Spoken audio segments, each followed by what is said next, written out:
Would you ever fuck a zombie? Bad Popp's got bad news. The end? It's extremely fucking nigh.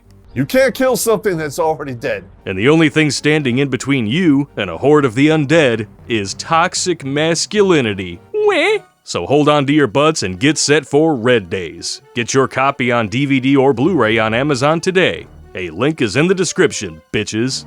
It's a right provided to them by the Queen. Fuck her, she's a whore.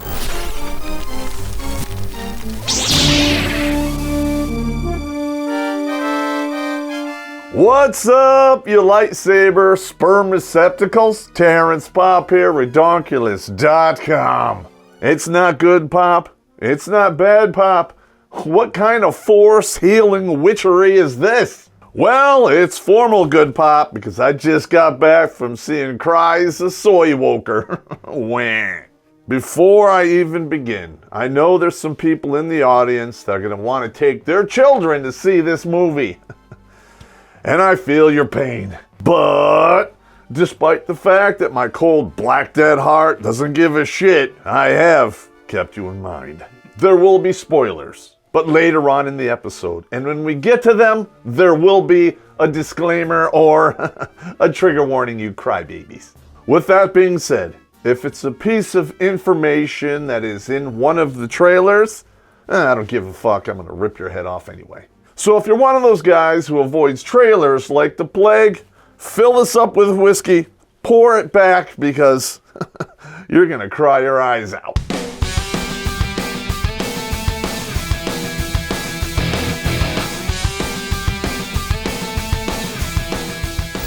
Yeah, we're gonna start off with the good.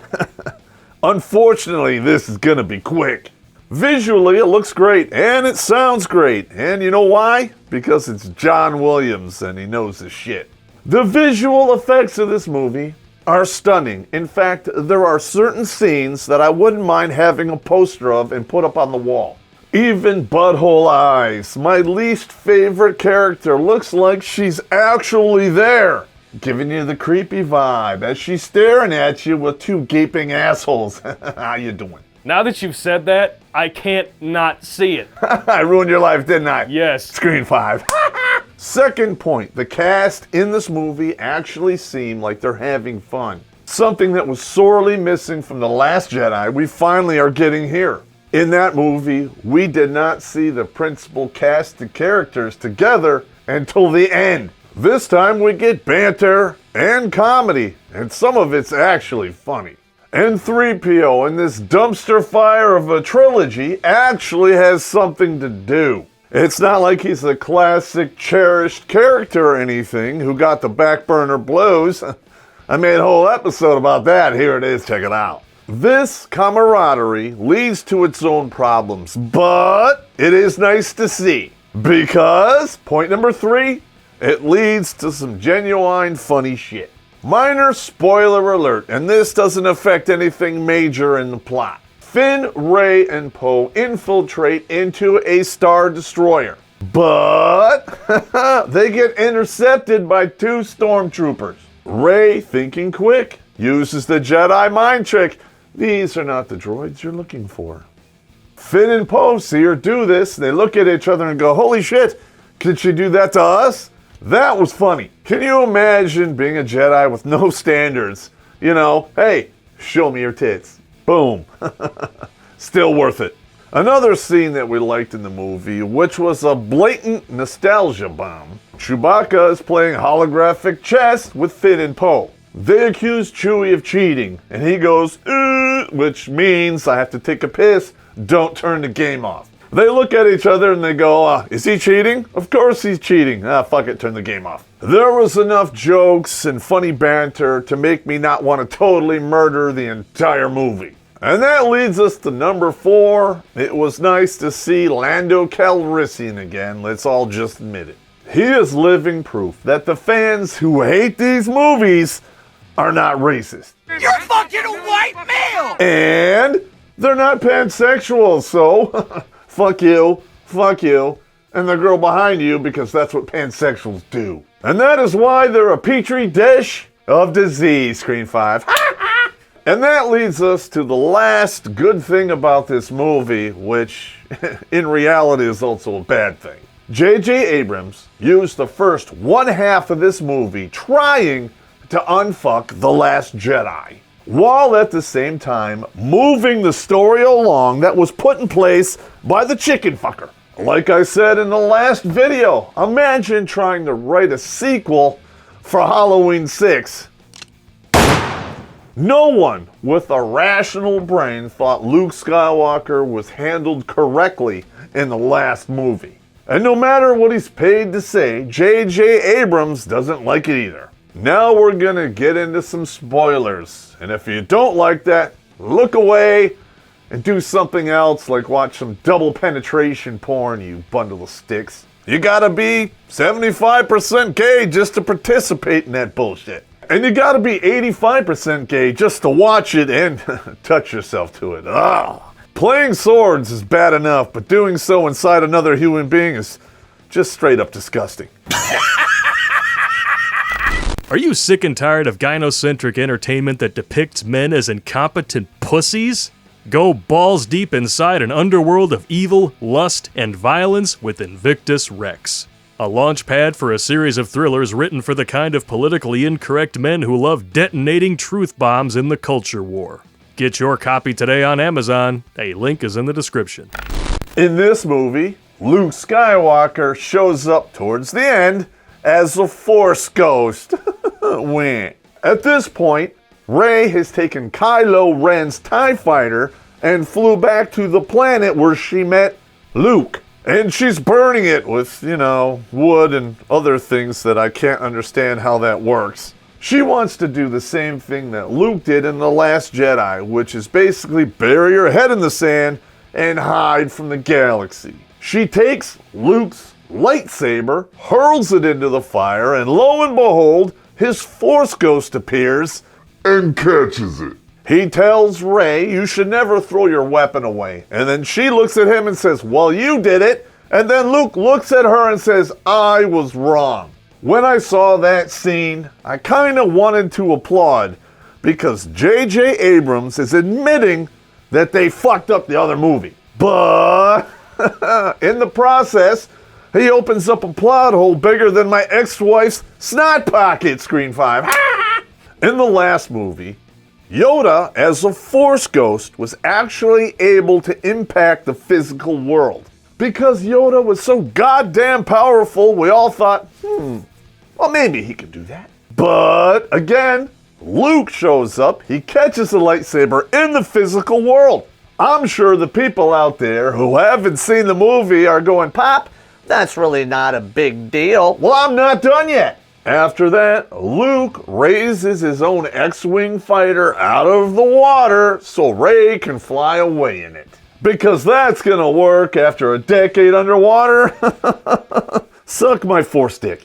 If Force ghosts are that powerful, I want to know why Yoda and Obi-Wan didn't help Luke curb stomp the Emperor's face into the Death Star. Instead, they whisper words of encouragement into Luke's ear. You can't shoot that at the Emperor, what the fuck? I can't take your goodwill and positive feelings and throw it at anybody, so what good is it? If Yoda can conjure Force lightning and burn a house to the ground, he can do it to anybody. And there lies the blessing and the curse of retconning The Last Jedi. You can only throw away so much because the movie, sad to say, still exists. As a result, we have a movie that is completely rushed to the point where it feels like 3 to 5 movies packed into one. The opening title crawl is a movie in and of itself. If the story in the first title crawl was The Last Jedi, no one would care. It would have been great. But it wasn't The Last Jedi. And now Palpatine is back. What the fucking whack? That by itself makes this movie a failure because everything that Luke and Vader did, completely pointless. If Palpatine is alive, I have a lot of questions. 1. how did he survive being thrown into a reactor? 2, even if he survived that, how did he survive the absolute destruction and explosion of the Death Star? Number 3, if he survived all of that, why the hell would he allow his empire to disintegrate? And number 4, if he survived all of that, why the hell did he not just walk in and go, hey, bitches, I'm still alive? Apparently, it's easier to clone yourself and rebuild a fallen empire than it is to just keep what you already have. And in all this time, he is building an armada which is 10,000 times more powerful than the First Order. And of course, he calls this the Final Order. I don't know what you're talking about, Space Ghost. And on top of all that, this huge armada comes fully stocked with personnel and planet-destroying cannons. And all of these ships were built on a planet with no trade agreements and no resources. I know you're like, Pop, you're going all over the map about this movie. And you want to know why? This is how the movie was constructed. This movie feels like you're watching a video game.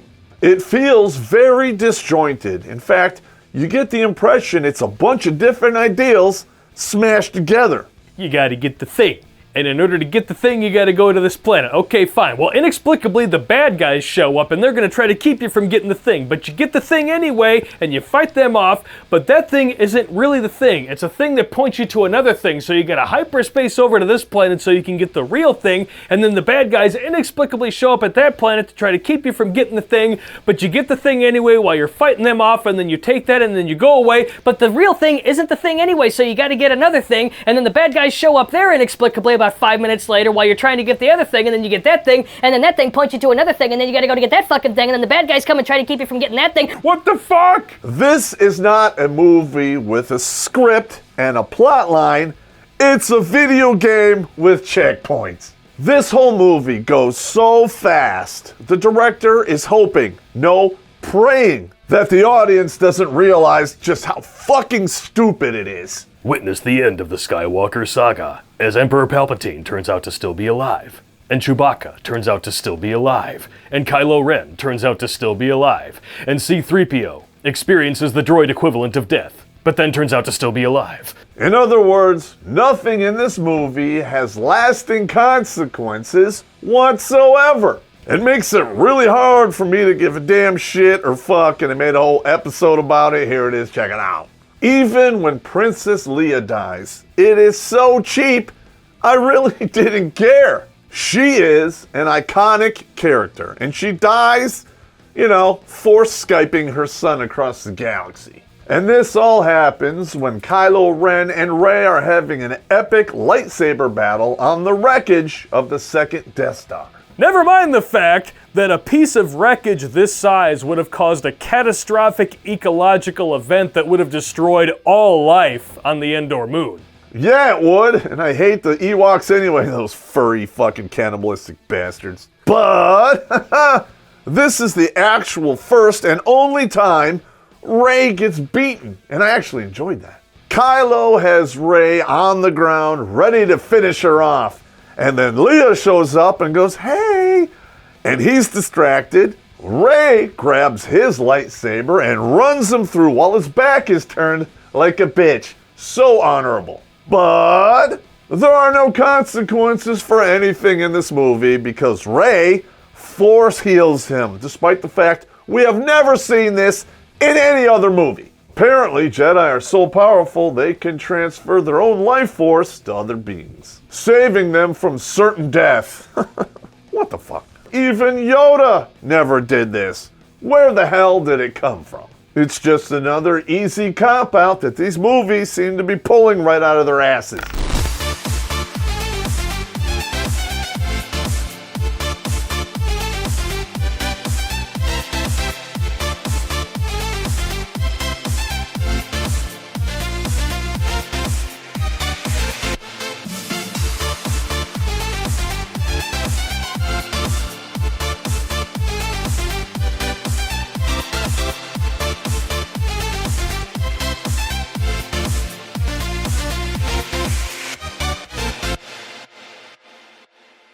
despite the fact that we now have an easy answer for death, we don't get any answers to other questions that we actually give a fuck about. Like how Asshole Eyes got Luke Skywalker's lightsaber. Never explained. But we do find out where Rey came from. And I hope you're ready for this. She's Palpatine's granddaughter because that makes sense. Because apparently this dude had time to do the nasty with some Force hoes and start a family. And the filthy junk traders were trying to save her. Please pour yourself a shot before I go into Palpatine's master plan for Rey. He wants her to kill him so he can possess her like a demon. At that point, her transition to the dark side would be complete. Wow, that sounds familiar, doesn't it? Strike me down with all of your hatred, and your journey towards the dark side will be complete. This is exactly what Palpatine wants. And guess what? A few minutes later, she kills him. But for some reason, she still wins. How in the fuck does that even work? Somehow it's different if she kills him with her lightsaber or just cooks him with his own Force lightning. That's like eating a log of shit versus eating a log of shit disguised as a Hershey bar. Ah, that's nasty, but maybe you're into that. Hey, fuck you! Space Ghost. Now keep this in mind. While all of this bullshit is going on, there's a massive battle taking place just above them. You got the Final Order against the ragtag rebels. Will their backup arrive in time? Of course it will. So Palpatine opens this huge sunroof and then taunts Rey about how all her friends are going to die if she doesn't do what he wants. Kind of sounds familiar, doesn't it? Your fleet is lost, and your friends on the indoor moon will not survive. She says no. Then Palpatine unleashes Force lightning into the sky and disables all of the ships. At least temporarily, but minutes later, Rey is able to block and reflect all of that Force lightning with a lightsaber. Did he blow his wad on the ships and she's just getting the leftovers? Pick a side, movie. And this is how Jar Jar Abrams kills Palpatine. Cooked with his own Force lightning. Gee, where have I seen that before? I can't hold it any longer. Virtually everything in this movie that you like was stolen from something else. So the rebels win. Shocker, want to smell it? No. And Rey dies. Win. But there's no consequences, remember? We don't actually want to piss people off now, do we? Let's not make a movie that the fans will actually like. Let's make a movie that no one will hate. I wouldn't be surprised if this movie gets a divorce because it spends most of its time walking on eggshells. Earlier in the scene, Palpatine threw Kylo into a pit like a bag of turds. And Kylo crawls out of the pit like a living turd climbing out of a porta shitter. He force heals Rey to bring her back from the dead, and then they kiss. Of course. Oh my god. Then he dies. Again. But, for real this time. I'm surprised they didn't keep going back and forth for an hour, bringing each other back to life in the galaxy's longest, dumbest game of, no, I love you more, weh? Force healing is weapons grade bullshit. I know what you're thinking. Force healing existed in the extended universe, right? Wah. Yes, it did. But Disney says the extended universe is no longer canon. How narcissistic and self-righteous do you have to be to shit on the same intellectual properties you're raping and pillaging for ideas because you're too fucking stupid to come up with anything better?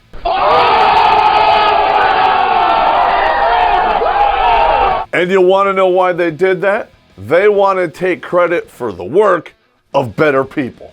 And if you don't like these movies, obviously you're a bigot and a toxic fan. Wah.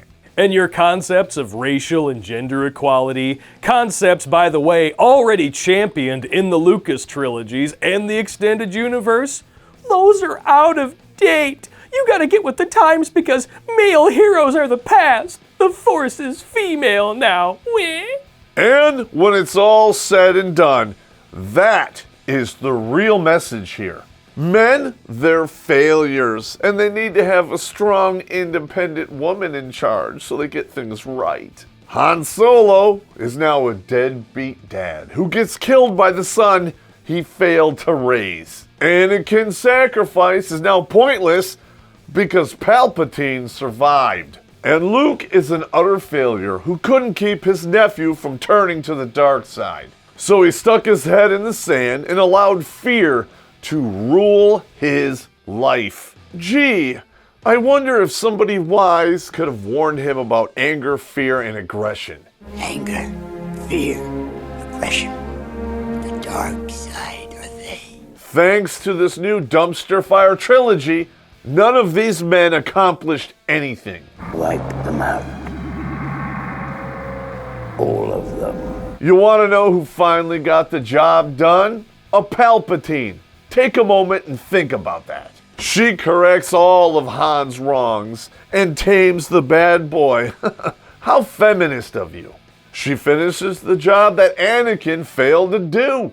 She takes over Luke's and Leia's lightsaber and buries them in the sand, which just happens to be on Luke's moisture farm on Tatooine. The bloodline of Skywalker is dead, and it's taken over by a Palpatine. Can you think of a more definitive triumph than that? Because I can't. Disney shit the bed so hard with this movie that they didn't even floss their ass with the sheets on their way out the door. And you don't need 20/20 vision or a pair of butthole eyes to see it. Now listen, if you enjoyed these movies, all of these movies, that's just fine. I am not here to take away your fun. At the end of the day, a movie is very subjective. Either it works for you, or it doesn't. But the truly great movies work on an emotional level and a rational level. And it's on that second level where these movies fall apart. The original trilogy of films has survived the test of time for a very good reason. The good vastly outweighs the bad. In fact, we made a whole episode about it. Here it is. Check it out. This is purely escapist cinema, but it is grounded with great characters. And it obeys a set of certain rules set up within its own universe. When you start fucking with that so you can preach to people politically, you have fucked it all up. When I buy a ticket for Star Wars, I don't want to leave the theater stinking of propaganda.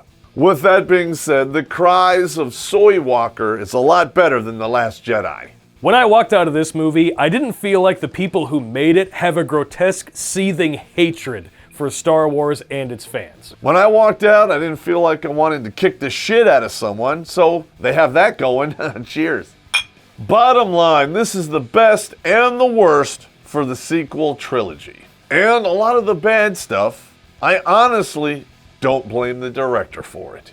Let's just say you spend a boatload of money to rehab your house, and then you decide, hey, I'm gonna rent it to the soy boy neckbeard over there for a couple of years. And when you get the house back, you walk into it and go, holy fuck, it is worse now than it was before I fixed it. I hate them. What do then? Do you tear it down to the sticks and rebuild it? Or do you say, fuck it, I'm just gonna make it look good, and then I'm gonna dump it on the next guy? The Cries of Soywoker is like trying to fix a major crack in the foundation with some spackle and spray paint. It looks great from a distance, but it will not survive the test of time, and that house will come down. With that being said, the horse is dead, it's done, and it's stinking up the joint. I'm done beating it, if you know what I mean. Oh, Space Ghost is on. I hope you enjoyed Star Wars Month, but we're returning to our usual business starting next Friday. You ladies out there, You thought you were safe. Rongo bongo. And if you like this content, please go to redonkulous.com/donate and kick us a couple bucks to keep this fucking monkey cart going. Because YouTube, they're not gonna pay us for this. They're too busy taking kickbacks from Disney.